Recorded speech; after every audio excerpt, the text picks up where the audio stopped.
Hey everyone, today we are going to be covering the boss fight King of Puppets and Romeo King of Puppets in the game Lies of P.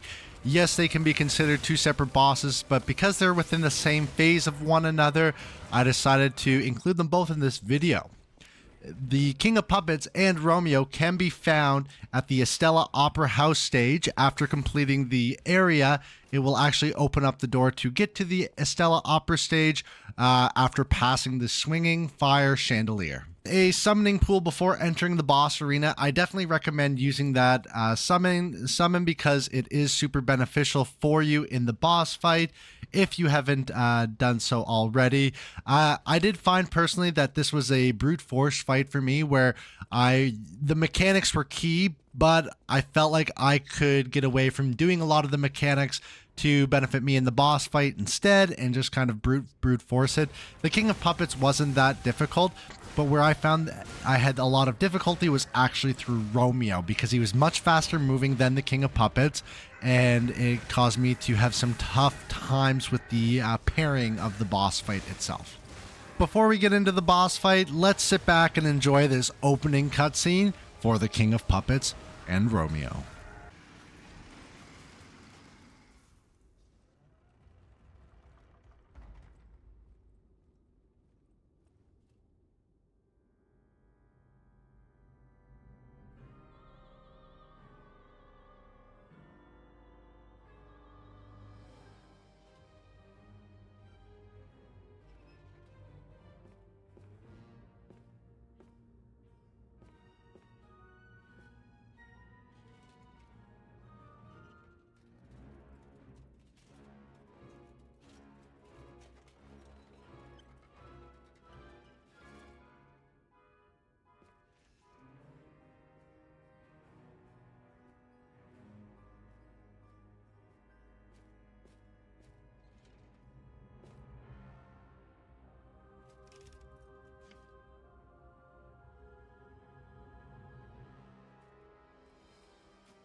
All right, let's get right into it with some of the mechanics of the King of Puppets. He does do multiple attacks and does have two phases. Within the first phase, the normal attacks you're going to see are a drag, a swipe, a wind-up smash, and a side jump. They can be dodged or blocked, but I do find with the side jump itself, you have to mirror him as he repositions just to make sure you're not underneath him when he's about to jump. Within the second phase of the fight, you do have a lot of the same moves, but they also use a drill hands, which you can back away from, a tornado spin, which if you are within range of this attack, you can quickly distance yourself before the final part of the attack. You can do a they can do a double arm smash, a body slam sweep, and an arm swing sleep. A lot of this, like I said, is relatively easily dodged or blocked. I did find I had some difficulties with the tornado spin, even though it's very well telegraphed. Because I was usually in a swing animation, that I had some issues actually getting the dodge in because I was generally right up beside them.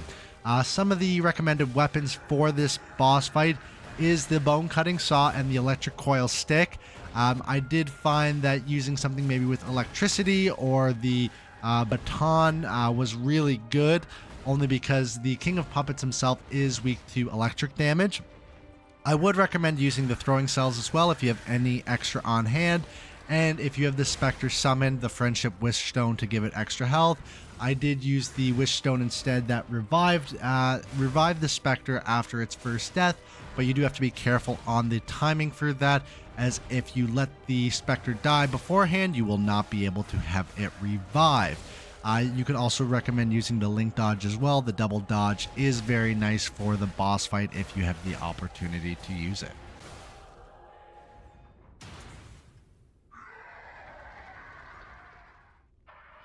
The second phase, or the second part of this fight, is Romeo, the King of Puppets. I found him extremely difficult for my first time fighting Romeo.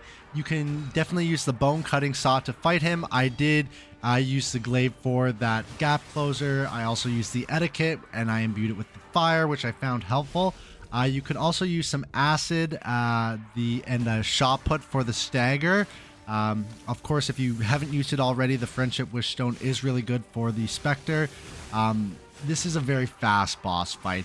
He does a lot of moves with the scythe, and sometimes that scythe has abilities that can actually spread out, but he does do a lot of gap closers as well.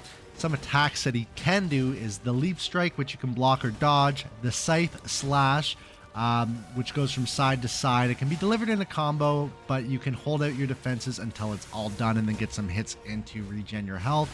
They can do a hook strike, a fury attack, a jump attack, an aerial spin attack.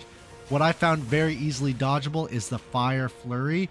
They go up in the air and they dash at you, and it can be very easily dodged to get some big attacks in, and that's the same with the fire dash as well. It does leave a trail of fire, so be careful of that. But if you get these mechanics down like I did not, and you can find this boss relatively easy going into the mid-game of Lies of P. The items you receive from beating these bosses are the Burnt White King's Ergo, which actually, whenever you take it to Aldorio, gives one of my favorite weapons in the game. You also receive the Puppet Princess formal dress and someone's necklace. Well, if you liked the video, make sure to like, comment, and subscribe, and ring the notification bell for notifications of videos like this in the future. And until next time.